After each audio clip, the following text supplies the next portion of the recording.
geedaheeda leh dabayshu geedaha uma ruxdo inay ciyaarsiiso داوديال السلام عليكم ورحمة الله تعالى وبركاته مرنا وتكسلوا بروفيسور عبد الولي كسو دواو إلهي وحو أدونكان إنو كغبير الصومالية وحان نهي دادير oo soo maray mushkilado kala duwan oo aan ku soo dhibaatoonay kadib waxaan go'aansanay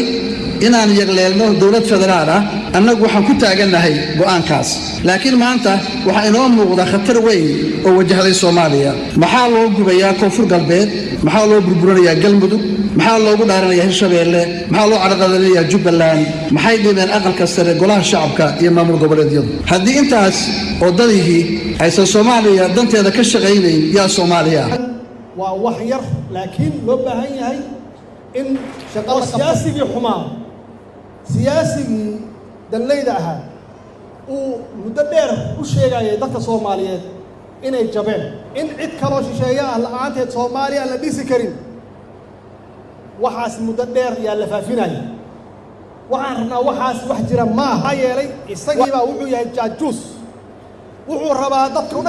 Soomaaliya ma waxay ku soo ururtay villa Soomaaliya arrimaha dastuurka waxay dawladda Puntland rajabeel ka tahay helitaanka dastuur federaal ah oo dhameystiran taasoo hortaagan tahay dawladda dhexe ee la dagaalamaysa in Soomaaliya dastuur dhameystiran oo federaal hesho iyagoo isku dayaya inay dhadhan tiraan nidaamka federalismka ee Soomaalidu ku heshiisay arrintaas oo ay tusaale u tahay waxa hadda Muqdisho ka taagan oo ah jaha wareer iyo madaxdii federaalku ay ku rideen dalkii oo dhan ujeedkoodu yahay burburin nidaamka federaalka ee Soomaaliya geedaha uma ruxdo